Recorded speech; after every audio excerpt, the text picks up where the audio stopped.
assoupli, j'ai attendri le bois, eh bien il sera chayav aussi à cause d'un problème de Mevachel. Klalo shel davar, et donc là maintenant il va nous donner une généralité. Ben sheripa gouf kaché ba'esh, oshiksha gouvra, que, eh bien il est adouci, d'accord, donc il a attendri un élément qui était dur par le feu, ou bien alors il a endurci quelque chose qui était à la base souple, à Rezé Chayav, Mishou Mevachel. Il sera Chayav à cause d'un problème de Mevachel, comme il nous dit, c'est le Rambam, Beperek, Tet, Ve'alken, et c'est la raison pour laquelle, d'accord, donc aujourd'hui on fait un shiur un peu, je vous ai dit, on fait beaucoup de textes, on va faire du texte, on va faire du Mishtabura. D'accord, donc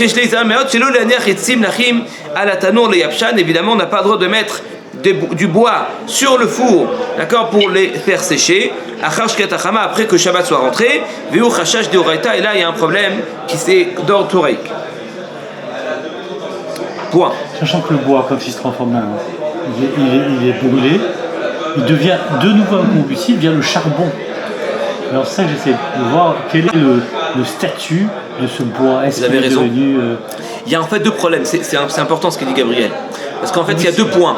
Il y a le point de Mahavir et il y a le point de Bichou. Mahavir, c'est lorsque je prends un bout de bois, effectivement, et je le fais flamber. Là, il y a un problème de Mahavir. D'accord, donc, le vrai problème de Mahavir, c'est lorsque j'allume, d'accord, donc ça, c'est un problème de feu. Quand maintenant je l'éteins, effectivement. Quand je l'éteins, alors là, c'est seulement quand j'ai besoin du charbon. Mais ici, il faut parler d'un cas où le feu ne prend pas. C'est-à-dire que le bois, il reste du bois, d'accord, il ne va pas devenir du charbon. Il ne se consume pas, simplement il chauffe et il va justement durcir. Alors ça, je vous pose une question. Il y a un bonhomme qui se fait un thé pendant Shabbat dans un verre en plastique, et le verre en plastique il va fondre un petit peu. C'est quoi, c'est assourd, c'est permis? Ça doit être permis, c'est parce qu'il veut, il ne cherche pas à faire fondre le verre. On ne veut pas Béchogeg. Quand tu sais, tu ne pas choquer. Ouais. C'est pas Shogeg, c'est l'autre là. L'autre c'est quoi? L'erreur là. C'est Davar chez Nomit Kaven. C'est vrai, Davar chez Nomit Kaven, en fait c'est une grande marloquette entre Rabbi Shimon et Rabbi Yehuda. Selon Rabbi Shimon c'est autorisé, selon Rabbi Yehuda c'est interdit. Et nous on est passé comme Rabbi Shimon. Nous dit la Gemara, ça c'est seulement dans un cas où il n'y a pas psychréché. Ça c'est un fondement de Shabbat. On va le revoir 850 milliards de fois. Non mais c'est un grand fondement. On appelle Davar chez Nomit Kaven. Je ne pense pas à faire la chose, mais si c'est psychréché, c'est-à-dire que c'est sûr que ça va se passer. Alors même si c'est psychréché de l'onichalé, ça reste quand même interdit midi rabanan. Dans une situation où c'est un psychréché de l'onichalé dans un des rabanan, alors là, c'est pas clair. Pourquoi c'est pas clair? Parce qu'il y a des contradictions dans plein de Shulchan Aruch. Dans Siman Shin Yud Dalet à la fin, eh bien, on voit que clairement qu'il est possède les Hakel, que Psychréché de l'Onichale et des Rabanan, le Shulchan Aruch, eh bien, il possède les Hakel. Dans d'autres endroits, on voit que justement il est Mahmir. Je crois que Rabbi Tzion Abashol, il a une grande chavoura là-dessus pour dire exactement dans quel cas le Shulchan Aruch il dira que Psychréché de l'Onichale et des Rabanan ça sera autorisé, d'accord, et dans quelle situation ça sera interdit. Bon.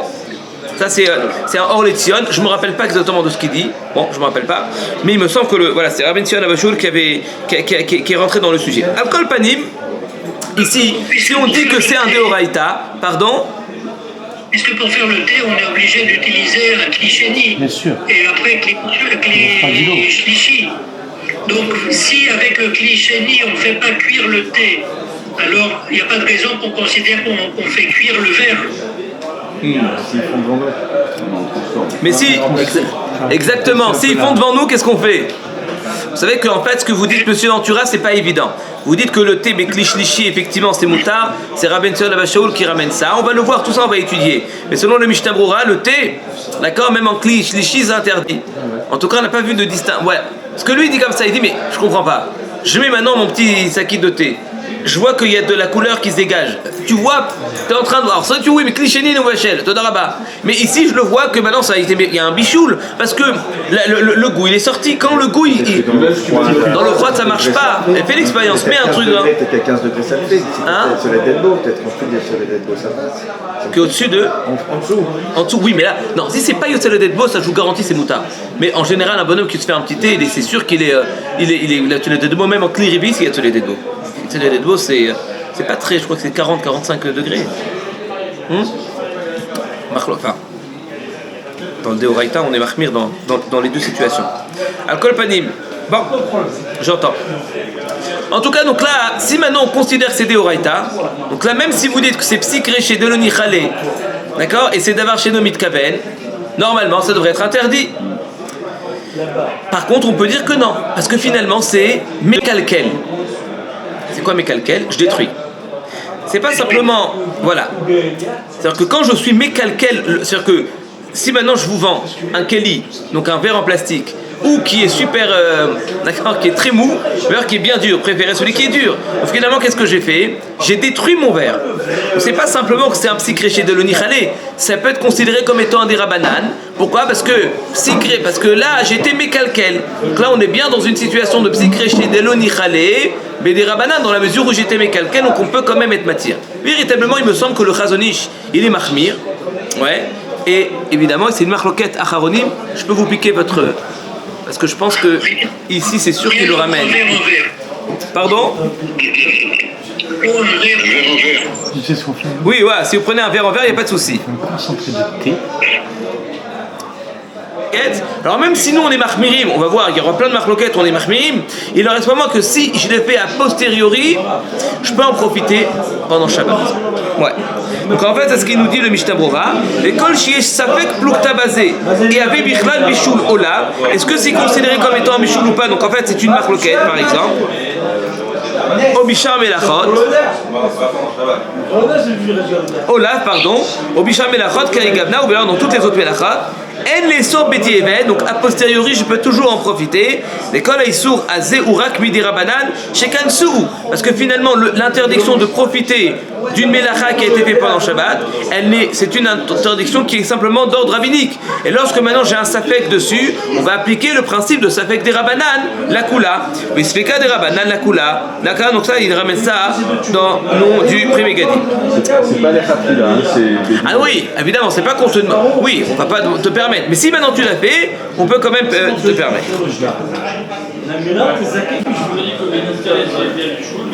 Achat mishiar melachot v'im melacha v'darabanan. Si maintenant c'est une melacha qui est d'ordre rabbinique, ayen bebi uraga, donc là on l'a déjà fait. Sheirich leochar de l'écoulé alma. Imasa ota beshogeg en les soa bediabat la note mimena v'ayen bebi uralacha. Il dit que si maintenant c'est une melacha qui est d'ordre rabbinique, beshogeg, on peut le manger même pendant Shabbat. Pourquoi il dit beshogeg et pas bemizid? À cause de la question qu'on a posée hier. La question, d'accord, c'était votre question. La question du buralacha sur le gun de vina. Le shogeg, je comprends qu'on puisse être mekel, mais le mezid normalement il devrait rester exactement au même niveau et il comprend pas, donc c'est un raison pour laquelle ici ne parle que de shogeg, malgré le fait que le biuralacha, que le gun de vina lui-même, il autorise même bemezid. On continue. Seif katan dalet, léolam, les enot, meotam elacha. On n'a pas le droit de profiter de ce travail à jamais. D'accord? Pourquoi des kansou rabanan? Parce que c'est un knas, c'est une amende que les chachamim ont fait à cette personne. Ou mikol makom, mutarlo les notes midamea. Mais il ne reste pas moins qu'on peut quand même profiter de l'argent de la melacha, c'est-à-dire le vendre à un goy. Katab, magen Abraham beshem arashba. Les gars magdera shibishelba beshabat, asuralo, levashelba, mipene shibloua midavara asurlo. Vedavka mivashel le bari. Très intéressant ce qu'il nous dit le Magen Abraham, c'est un point à noter. Quelqu'un, je rentre dans un endroit où je sais c'est tous des machal et les Shabbat, et ils ont pris les casseroles et ils font du bichoul pendant Shabbat, bémézid, admettons. Ouais. Hein? Alors je leur dis non. Maintenant lui il fait tchouva. D'accord? Un bonhomme il fait tchouva, pas dans un restaurant. Il y a une maison, le bonhomme il a fait tchouva. Maintenant pendant des années bémézid il a pris sa gdera et il a fait des bichoulim pendant Shabbat. Donc pour lui c'est interdit à jamais. Donc ce qui est à l'intérieur de la casserole aussi, donc ce que la casserole elle a absorbé aussi ça devrait être interdit pour lui. C'est logique, non? On sait qu'un bonhomme qui fait un bichoul bémézid, donc quelqu'un qui prend maintenant un bout de viande et il le met dans une casserole pendant Shabbat et il cuit pendant Shabbat. Pour lui, il n'a pas le droit de profiter de ce bassin-là à jamais. Ça y est, c'est fini, il ne pourra jamais en profiter. Il peut le vendre, mais lui, il ne peut pas le manger. Ah oui, mais c'est maintenant qu'il a fait tchouva, c'est quelqu'un d'autre. Hein? Ah non! Ah, ça c'est. D'accord? C'est spirituellement parlant. Ouais, mais non, maintenant quand on reste un peu sur terre, non monsieur, c'est la même personne. D'accord? C'est la même personne. Parce que quelqu'un qui fait tchouva, J'aimerais bien voir Alain. Il y a un bonhomme, il vous doit 100 000 euros. Et il a fait tchouba. Ça y est, je suis une autre personne. Je ne te dois plus rien. C'est écrit, le Rambam, je suis une autre personne. Adresse-toi à l'ancien Michael. Non, ça va pas marcher. Là on sera pas d'accord. Ouais. Ah, c'est la même chose. À la base. D'accord. Donc du coup, c'est ce qu'il nous dit le Mishnah, le Magen Avraham. Le Magen Avraham, il dit donc, puisque ce bassar, je peux pas maintenant le manger, même, d'accord, le bassar qui est rentré, qui a été absorbé dans l'Agdera, je peux pas en profiter. Pardon. Ok. Mais les khatrila, tu as raison, si maintenant j'attends 24 heures et c'est sorti a posteriori, je pourrais le manger. Mais est-ce que les khatrila, je peux maintenant faire des pâtes dans une casserole pareille? Non. De la même manière qu'une casserole qui est baloua de Issour et no benyomo. Alors si maintenant j'ai fait des pâtes a posteriori, c'est autorisé. Mais les khatrila, j'ai pas le droit de mettre des pâtes dans une casserole pareille, évidemment. Donc là aussi a posteriori, j'aurais pas le droit de mettre des pâtes. Et donc du coup, je dois faire ce qu'on appelle je dois faire un gala. D'accord? Donc c'est ce que nous dit le Magen Avraham. C'est un point qui est important. Donc, quelqu'un qui fait tchouba. C'est foutu, on est d'accord. Hein? C'est foutu à gala. Ouais. Non, il fait un gala. Pourquoi? S'il fait un gala, il retire le Issour et tout va bien. Pourquoi pas? Ah non, moi j'ai parlé qu'il a fait cuire pendant le Shabbat. Oui. La casserole, c'est quoi alors les olam alors? Les olam, non, c'est la viande. La viande elle-même, elle est interdite. Donc ce qui a été absorbé dans la casserole. Maintenant voilà, le poulet je l'ai enlevé, je l'ai donné à quelqu'un d'autre, etc. Il a mangé, il n'y a plus rien. J'ai nettoyé la casserole, maintenant je vais me faire des pâtes. Moté Shabbat, quoi le problème? Non, on nous dit c'est interdit. Pourquoi? Parce que puisque à l'intérieur ça t'est interdit, donc le bonhomme qui a fait un bichoul, ça lui interdit même ce qui a été absorbé, et bien c'est la raison pour laquelle il ne pourra pas faire des pâtes dedans, parce que ce qui va ressortir quand c'est dans les 24 heures, ça sera interdit, et même après 24 heures, les khatrila, donc c'est-à-dire qu'a priori, on n'a pas le droit de faire un bichoul dans un truc pareil. Le Shabbat ou pas, j'ai envie de te dire. Pardon? Que ce soit Shabbat ou pas, c'est Oui, évidemment. Oui, monsieur Ventura. Oui, exactement, il faut le cachériser, c'est ce qu'on a dit. Moutar, les motés Shabbat, miyad.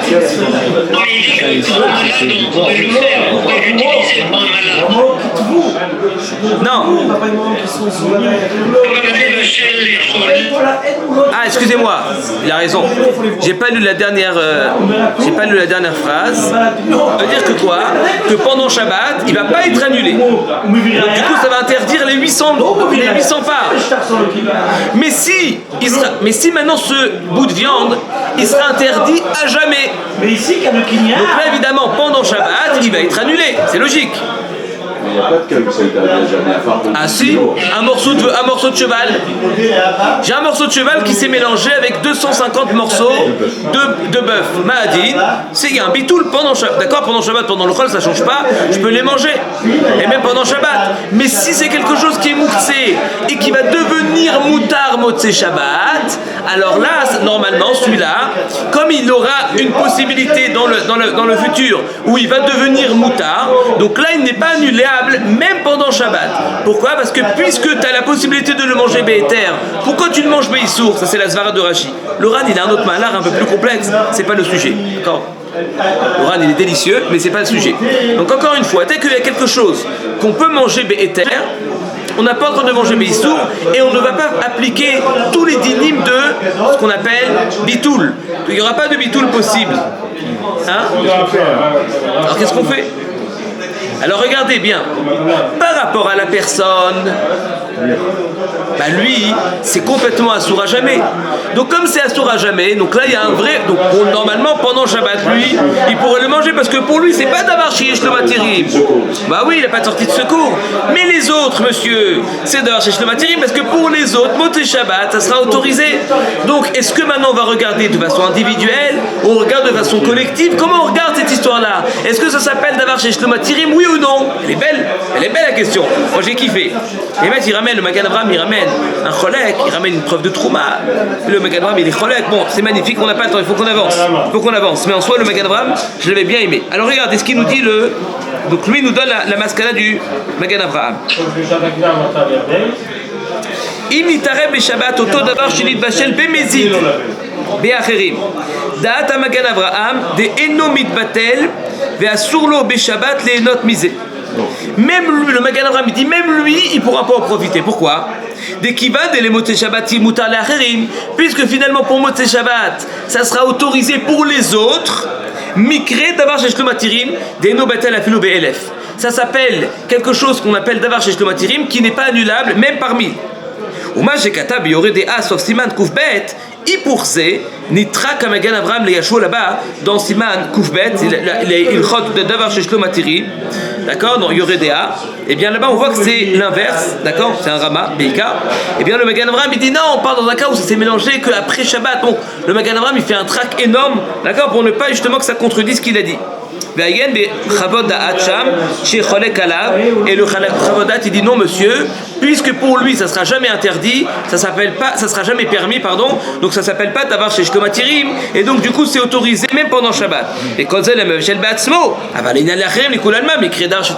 évidemment que tout ça c'est par rapport à lui-même, par rapport aux autres, évidemment c'est Davar chez Shkomatirim. La question est de savoir comme ça, puisque pour les autres c'est Davar chez Shkomatirim, ça va dire que ce truc là, eh bien il n'est pas annulé. S'il n'est pas annulé pour tout le clan d'Israël, eh bien lui, il est annulé, son jeu de mots, il est annulé dans le clan d'Israël, c'est-à-dire que puisque c'est quelque chose qui n'est pas annulable, eh bien même pour lui ça ne sera pas annulable, ou bien alors non, on va regarder de façon indépendante. Lui, pour lui, c'est annulable, parce que pour lui ça sera jamais interdit, donc pour lui c'est autorisé, mais pour les autres, justement ça sera interdit, parce que eux, justement, ils ont cette notion de Davar, Sheyeshlo, Matirin. On va finir demain, Bezat Hashem, les deux petits Mishnah qui nous restent. Vous savez quoi, on le fait maintenant. Allez, on le fait comme ça, on finit demain, on commence un nouveau sujet. On finit maintenant, Michila.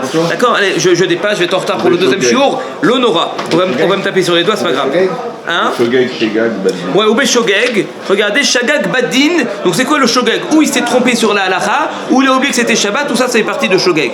Gam la Cherim, Ini Begmara, Pligé, Beinyan Shogeg ou Mezid. D'accord, donc dans la Gemara, il y a une marloquette par rapport à Shogeg et Mezid. Rabbi Meir et Rabbi Yehuda. D'accord, donc ça c'est ce qu'on a vu dans le Vedat Shulchan Aruch, le Dad du Shulchan Aruch. D'accord, ou Dad Rabbi Yehuda. C'est l'opinion de Rabbi Yehuda. Sheken Iskimu Arif, Ve Arambam, Ve Ageonim. Ve Agra, Iskim et Biuro, Lishtat Atosfot, Ve Siatam, Ve Pasco, qui Rabbi Meir. Le Gon de Vina, comme je vous ai expliqué, il tranche comme Rabbi Meir. Excusez-moi, de Mézid Assour Ben Oben Lacherim, que dans un cas de Mézid, ça sera interdit pour tout le monde. Ademote Shabbat, ou Beshogeg, Mutalo Miyad. Mais par contre, pour Shogeg, c'est autorisé tout de suite. Ou Bimkom Atzorer, Yesh Lismoch Alze, Bebishul, Beshogeg. Dans une situation d'extrême urgence, on pourra s'appuyer sur l'opinion du Gon de Vina. Je pense que ça, c'est selon les Ashkenazim qui peuvent s'appuyer sur le Mishnah Brura, qui peuvent s'appuyer sur le Gon de Vina, que lui dit que dans une situation d'extrême urgence, par exemple, on est dans une salle de mariage ou quoi, quand c'est Beshogeg, on pourra justement le manger, il n'y aura aucun problème. Même Miyad pendant Shabbat. Tandis que non, si c'est Bémézid, non, si c'est Béshogeg, évidemment même Miyad, tandis que selon Shulchan que lui, il n'a pas fait cette distinction, mais pas toutes. D'accord, lui, il a dit que, en tout cas dans le Deoraita, ce qui est certain, c'est qu'au moins dans le Deoraita, eh bien ça sera strictement interdit. Donc je pense, ça c'est personnel, qu'un Sfarad, ça sera beaucoup plus mahmir que dans un cas de Shogeg, il ne pourra pas manger, tandis que pour un Ashkenaz, dans une situation de il n'y a pas de quoi manger, il pourra s'appuyer sur l'opinion du Gaon et manger dans une situation de Bishul Béshogeg. Chazak ou Baruch, et à demain.